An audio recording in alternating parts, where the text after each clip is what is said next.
Welcome. Welcome to Cornerstone Church. We are a church that is changing the world. Now, here's what I believe. Some of you are kind of a little bit rolling your eyes when you hear me say that. Because you're thinking things like, come on, Len, get a grip on reality.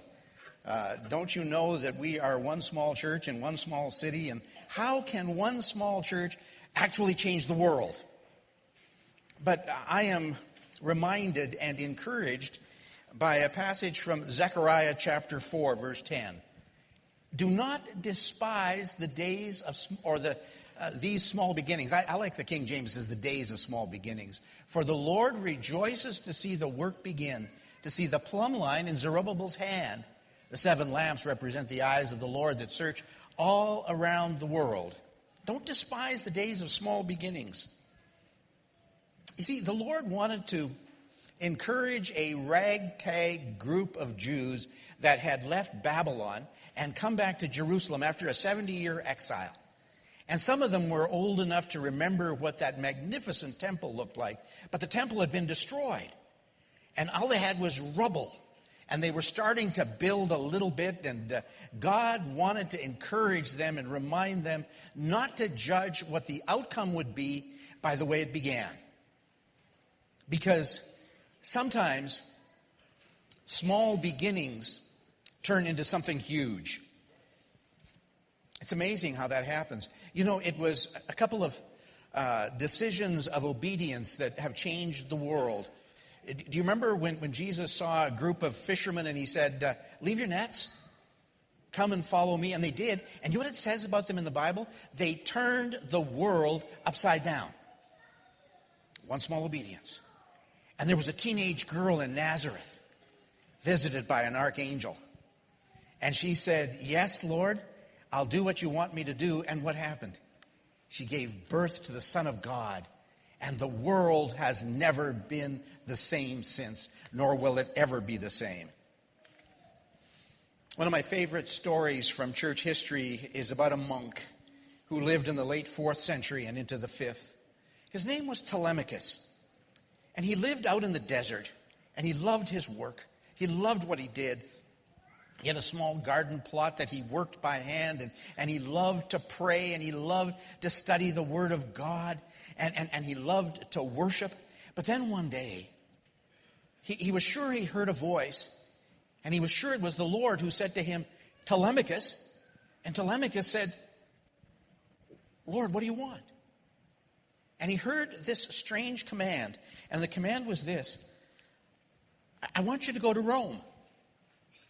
Well, Telemachus was sure that God was mistaken or that he had heard incorrectly, because he was this monk in the backside of the desert who had never seen a city. And now God was saying, go to this huge, great city, this center of corruption and power and of sin. Go to Rome. And so he did what you and I often do. Have you ever done this? Have you ever argued with God?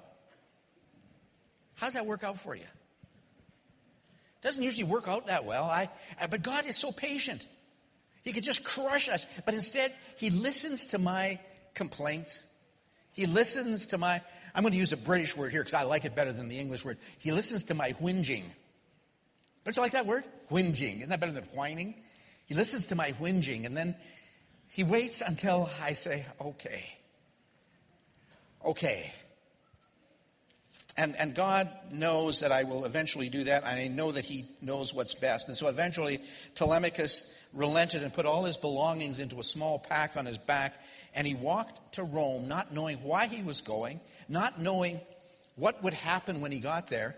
Now, you have to understand that Caesar had learned that to keep the people from causing riots, he would just have to provide them with some entertainment and bread. And so Telemachus came into the city at a time of a great circus. And I don't mean with elephants. And it was a time when the people gathered in the Colosseum. And Telemachus came into the city and he saw all these crowds going in the same direction. He didn't know where they were going, what they were going to do, but he thought maybe he should follow them because that might be exactly what God wanted him to do. And so he followed and he came into the Colosseum. And there on the floor of the Colosseum, he saw heavily armed men. He didn't know what was going to happen. And then at a signal that Telemachus missed, they all turned in one direction, slammed their fists over their hearts and said, "We who are about to die salute you." And then it became clear to him, these heavily armed men with shields and swords and lances and clubs began to fight each other. Men were falling. Blood was being spilled. And from high in the stadium, Telemachus began to shout, "Stop! Stop! Forbear! Don't do it!" Few heard him, but those that did thought that he was just a clown, part of the entertainment. And so they laughed and pointed and ignored him. And he walked down the stairs shouting all the time until he got to the sand floor, still shouting. And he saw this one gladiator who was about to deliver a death blow with his sword. And Telemachus launched himself, shouting, "Don't do it! Drop your weapon!" And he hit the gladiator's arm. And his arm came down and missed his target. And the gladiator turned. With bloodlust in his eyes, he brought the sword down again and almost cut Telemachus in two, with his blood flowing into the sand. With his dying breath, he said, "Forbear. For the love of God, don't do it." And something strange happened. The gladiators stopped fighting, and there was a silence. We describe it this way. Have you ever been in a silence where you say you could hear a pin drop? That was the silence. And then the people began to stand. And they started walking out one by one until no one was left in the stadium except for the gladiators. Listen to this. History records that in 404 AD, that day, was the last time that a gladiatorial combat took place in the Roman Colosseum. One small act of obedience, and the world changed. Did you hear that? The world changed. So why do I think that we are a church that is changing the world? Because we are trying to cooperate with God to make ourselves a group of Christians that exhibit to the world what authentic Christianity looks like. So as we love and forgive one another, as we encourage one another, as we become servants to one another, in a few weeks' time, I'm going to preach about pray for one another. As we do that, the world will change. And this morning, I want to look at another of these reciprocal commands of Scripture, and it's right there. Bear one another's burdens, and so fulfill the law of Christ. Bear one another's burdens. In many ways, that's the essence of what it means to live in community. It's what marriage is about, carrying each other's burdens when they become too heavy for each of us to carry alone. I don't know if any of you know who Ashley Brilliant is. He's an amazing man who writes these little epigrams, and I love them. We've been through so much together, and most of it was your fault. Don't you love it? And he has so many of these little epigrams. But we have been through so much together, haven't we? Whether it's a marriage, a friendship, a church, or a business, success is often determined by how willing we are to pick up what our companions cannot carry. Bear one another's burdens. But there's a complication. And I don't want to just glide over this. Right 2 verses after 6:2 is Galatians 6:5. Listen to this. Bear one another's burdens. And then it says, for all must carry their own loads. Do those sound contradictory to you? Bear one another's burdens. Everyone should carry his own load. How do we understand these 2 verses and practice them both? Does that feel like a head scratcher to you? It does to me. But there is an explanation that doesn't do damage to the text and makes a great deal of sense. Even as there are 2 words in English, burdens and loads, so there are in Greek. The word burden refers to overwhelming concerns that threaten to knock the legs out from under us. When our son Tim got married, Ione and I went to Nova Scotia because he'd asked me to perform the wedding. And Tim took us to a concert by a Scottish-born Canadian folk singer by the name of David Francie. And we fell in love with his work. And Ione and I have been to two of his concerts here in Saskatoon. We've bought all his CDs. But there's one song that captures this burden. The song is called Exit.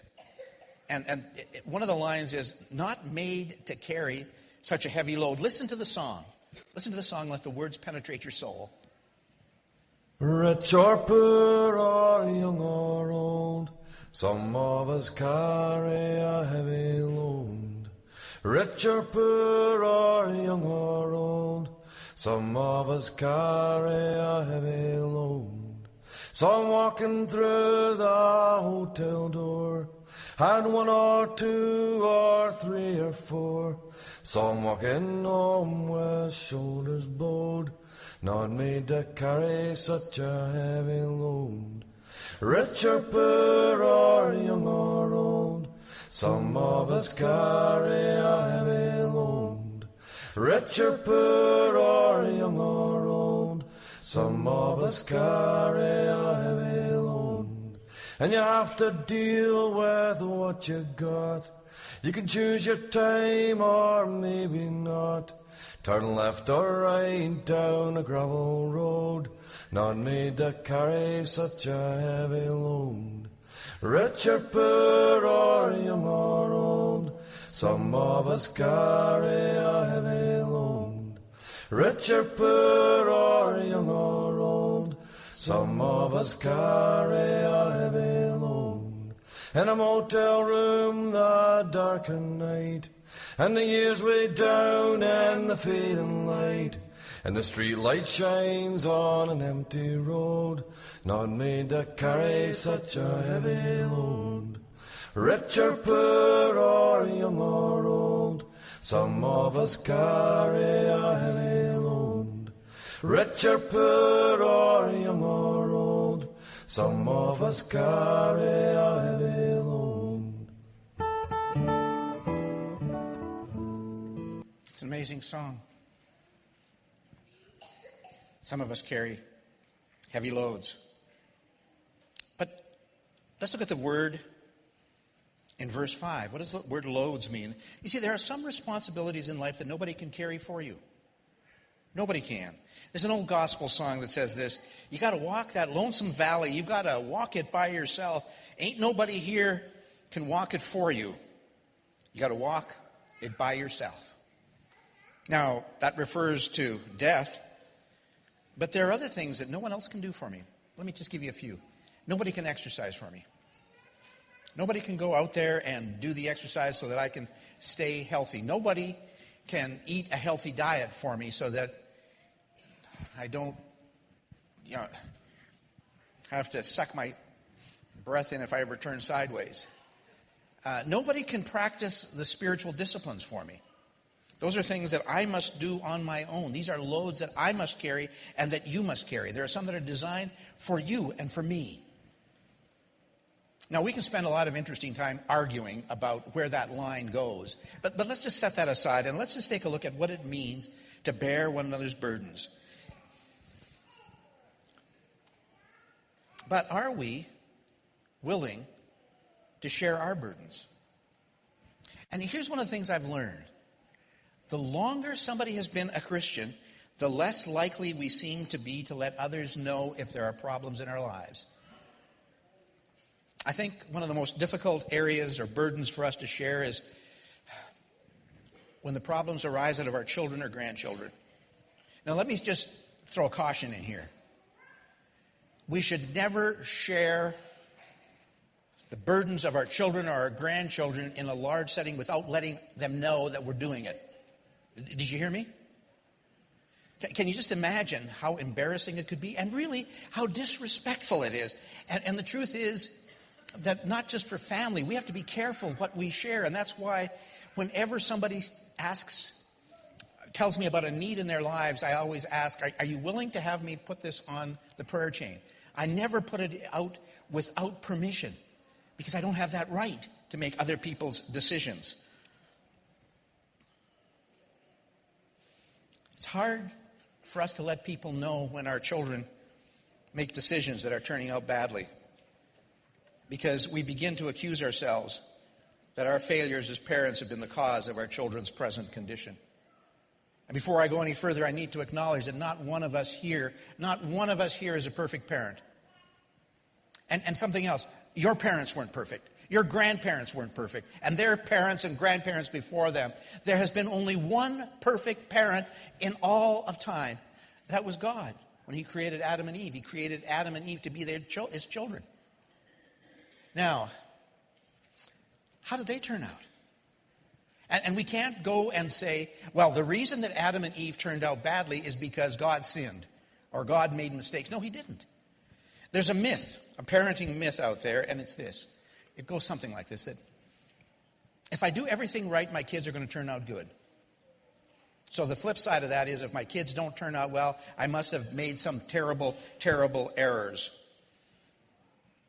And we'll become reluctant to share our burdens. Ione and I have dear friends who have been in ministry almost all their adult lives, and we have known them for many, many years. And had it not been for them, I'm just not sure that I would have come to know Jesus Christ. That's how important they are to us. They have 2 sons, and their younger son has some very severe mental health issues. And for many years, they refused to let anybody know about them. But I was just talking to her just while Iona was away, and they're beginning to understand how desperately they need the prayer support of their family in the church. And they're becoming more and more willing to share their burdens. And this is something I could talk a long time about, but I just want to tell you, one of my frustrations is the mental health problems that we have. And that so-called help that is available, it just is not there. If somebody has mental health issues, unless they are a danger to themselves or others, they're left to go it on their own. And there is an accusing voice in our heads, which is really the devil, keeps us from allowing our brothers and our sisters to bear our burdens with us. There's another one. It's grief. We sometimes get the mistaken impression that grief is for weak people. And we read something like 1 Corinthians 4:13. Brothers, we don't want you to be ignorant about those who fall asleep or to grieve like the rest of men who have no hope. And we sometimes begin to read that as, you ought not to grieve. We're to celebrate their lives and rejoice with those that have gone to be with the Lord.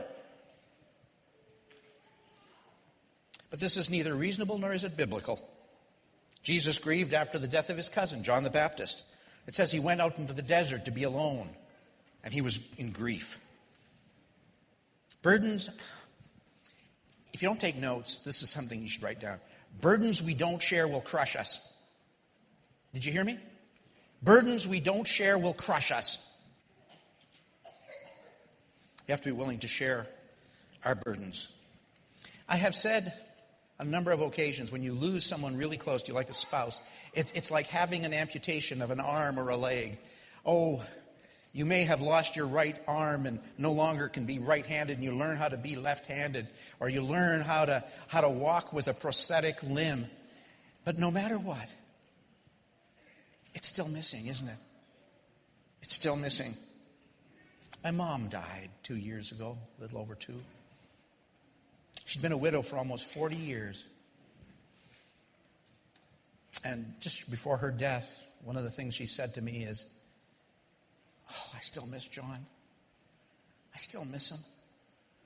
She'd been living a good, happy life. But there was this hole in her heart. There was this limb that was missing from her life. Another more difficult area for us to share with others is our personal health concerns. Oh,